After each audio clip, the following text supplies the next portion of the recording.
we have the privilege and honor of having Justin Ossola here, who has joined Escape the Office and working with me in his transition to Escape the Office and really tap into his work-life integration dreams. And Justin, tell us a little bit about your journey and kind of how we came to working together. And yeah, absolutely. Well, I mean, Christian, you don't need to thank me for being here. This is like the least I can do for everything that you have given to me and my family.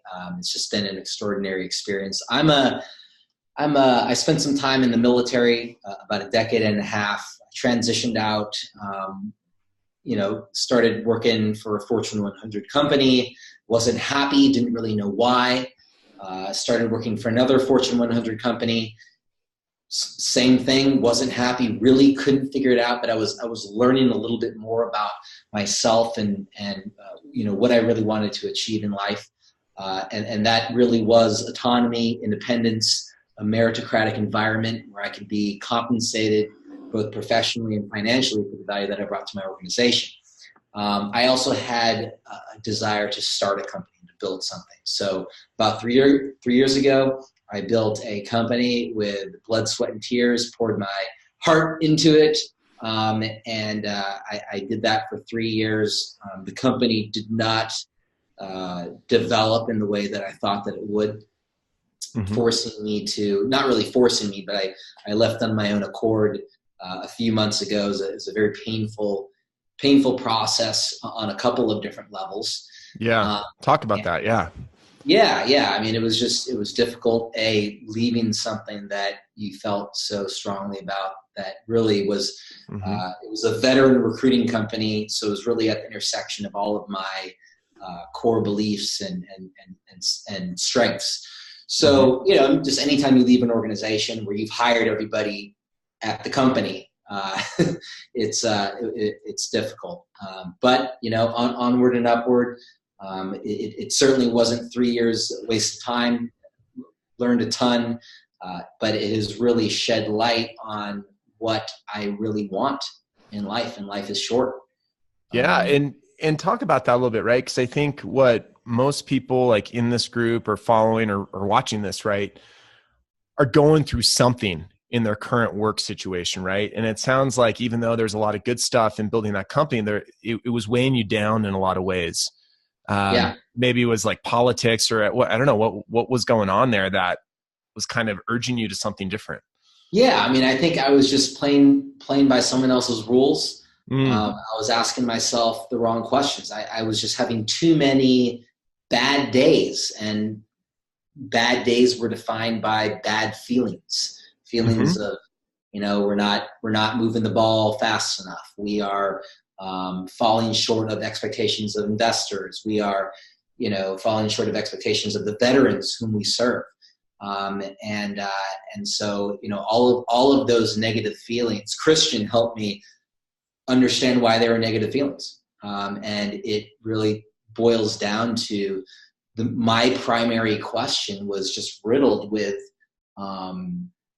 toxicity. Right. I was feeling poorly because I didn't feel like I had what it took to really get the company going in the direction that I wanted it to.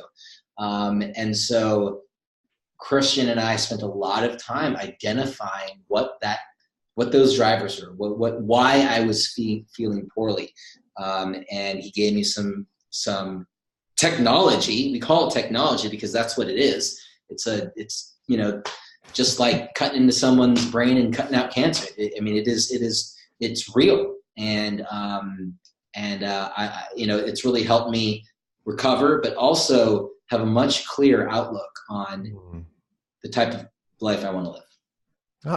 I love that. And I mean, you really got deep for some folks and getting into some advanced terminology here. But ultimately, this concept of escape the office, what are we really gaining freedom towards? I think we're gaining freedom towards our truth. So oftentimes what keeps us showing up to employment situations that are not fulfilling to us are beliefs, beliefs that have been formed through our adolescence, through our early professional career, feelings where we feel we have to keep showing up to something that may not be actually fulfilling towards us. And I think what you're getting at is actually a core of the program is really around the psychology of this stuff. Is this psychology of saying, hey, I'm worth it. This psychology of saying, hey, you know what I thought I wanted may not be what I really wanted inside.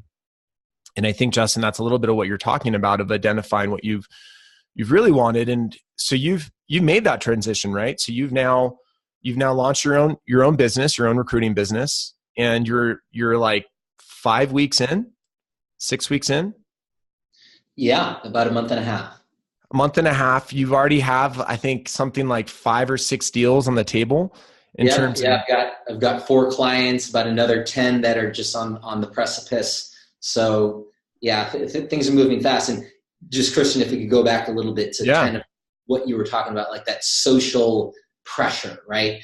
There's that phrase, keeping up with the Joneses, right? And I think about that all the time, whether, we're picking out drapes for the house. Like, are we picking out drapes because we really want these drapes, or do we feel like a social desire to have them? Am I trying to get a job at Oracle because I'm in complete alignment with their values and their model, or is it because they're Oracle, right?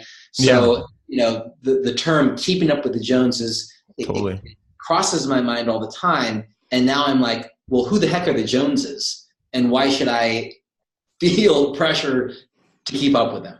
Because again, that's somebody else's rules. You nailed it. I think so many of us have a target that is not even ours, right? And for me, as you know, right, in our work together, it was a liquidity event in my last company, right? It was being the president in the company.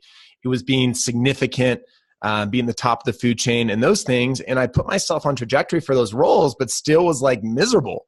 And so, you talk about the Joneses. Well, what's the opposite of the Joneses, right? What's going to light someone up? What's a work-life situation that fills them full of life and joy? And I think that's what you're talking about. As opposed to keeping up to the Joneses, you've tapped into a target that's authentic for you. And what does that look like now? What are you working towards, having made this transition? Yeah. So, it's a pretty advanced topic that did not come to me intuitively, and it had not been for Christian's persistence and our weekly meetings. Sometimes we meet twice a week, usually meet twice a week. I wouldn't have gotten it because it just didn't make sense to me the first time I heard it. But essentially what I've been able to do is take that primary question, the seed of all of my negative feelings, and recreate it, right? So instead of me saying to myself, man, what's wrong with me? Or I don't know if I have what it takes to do X, Y, Z. I now say, how can I enhance and extend my unique ability to make meaningful impressions on the issues and the people that I care most about? That is my new primary question. And when you think about everything through that lens, there's a lot more positivity, a lot more good thoughts, good energy that just goes through my body. So escaping the office doesn't necessarily start by physically escaping the office. It doesn't necessarily start by going remote with your employer or going freelance. What you're saying is it starts inside. Yeah. I don't even think and I was I'd already left my employer. So there was some content that we didn't cover, but that wasn't fast tracked. Yeah. We fast tracked. So, but it's a really good point, Justin. It's like, this program, this work, this community is for folks that are at any stage in the game, whether they're just simply scratching their head on the idea, like, could I work and live from anywhere? Or if they've already made that transition and they're really looking to get over that, to step into a new level of being, of awareness, where that anything you put your mind to, you're going to accomplish because you're aligned. And I think at the end of the day, that's kind of the essence of Escape the Office, right? Is reclaiming who we are, our truth, and realizing that with desire, faith, and hard work, we can make anything a reality. And so what's life like now on the other side of the fence, man, when you sit down with your wife and... Yeah, that applies to a lot of things, right? Hard work, persistence, you can accomplish anything, right? Like, everybody knows that. We're taught it from a very early age. But what you're not taught or necessarily shown is that life is it's going to hit you in the face. I mean, you can be persistent, you can have faith, but there's going to be fear and inadequacy, feelings of inadequacy creeping in from everywhere, every person, every LinkedIn post, every email. It's all around you. And I just don't get affected by it nearly as I may have that just initial fear or that initial jealousy or that initial whatever, but it lasts for a very brief moment. And I just go back to, and again, now, Christian, I don't even really have to think about it. Like, I just immediately put it to the side. Whereas before I kind of had to like mentally be like, okay, this is not good for me because X, Y, Z. Here's my old primary question. Here's my new primary question. So it used to be a process, and now it's becoming baked in. Yeah. And this, people may be watching this right now wondering like, wow, this is some pretty out there concepts of psychology, of mindset. But the reality is, as you're talking about, we are creatures that are programmed to be fear-looking creatures. Our brains are wired from the Ice Age to protect us from getting eaten by another animal. And so when you take that, million-year-old brain and you put it in the context of modern day society, we have to rewire ourselves to realize that the way that we've been taught through traditional school, which is more like kind of factory assembly line, memorize information, show up to the 9 to 5, wait for the bell to ring, these kind of concepts, we actually have to rewire our brain in terms of what creating wealth, what work can look like. And I think what Justin is talking about is something that we've intentfully designed into the program. It's really a recipe, a week by week recipe, where we can shed what the outside world expects of us and own what we desire for ourselves. Yeah. I mean, I think all human beings are broken to some extent in some way, shape, or form, right? And somebody is broken or injured or has an illness. What do? The person needs to heal. The body needs to recover. The body needs medicine. And that's what this is. And it's just giving me so many tools in my toolkit, not to like be corny, to fight these things that come at you left and right and throw you back years into old habits and old fears. So I feel equipped. And that's I think ultimately what you were looking for, right? You knew that you had stepped onto your battlefield. You had set sail to your voyage, but you were so committed in that decision of not going back that you were flanking yourself with resources to make sure you got to where you wanted to go. Yeah. And I think for you that was your experience, and we had an awesome experience yesterday. I got to kind of engage with the tribe. So we have a tribe here at Escape the Office of folks that are involved in the program. And so tell me what that was like, meeting some other people going through this process and expanding your peer group in that way. Yeah, it was really cool. I didn't expect to see people that would receive my narrative and my story with open arms. It was refreshing, and we're all following the same playbook, and that's also refreshing too. Sometimes I am having conversations with people, even my wife. I talk about the primary question with her, and she kind of scratches her head a little bit. So it's refreshing being around like-minded people that are all in pursuit, not of the same goals, but they're all going about it in a very similar way. And that's certainly what we're trying to build here, is that community, right, of folks that we may be facing different challenges, but we're in it together. And that's definitely something we're working to foster here. So I'm so happy that you got to meet the tribe, and we're going to kind of expand that. Well, Justin, I really appreciate your time today and sharing your experience. Do you have any other feedback for anyone that's maybe, because all this starts with is really a call, right? We have a call and we lay out strategy towards escaping the office. Some folks want to go deeper. Others are good where they're at. as it relates to someone maybe opening that door? Do you have any feedback or? Be a decision maker. It is it's the best investment that I've probably ever made in myself. And that goes beyond, getting a college degree or a gym membership. And you definitely, your college degree was from one of the premier institutions. Well, it's just, Christian was talking about it before, like this is bleeding edge stuff. I don't think I'm supposed to say bleeding. I think I'm supposed to say leading edge stuff.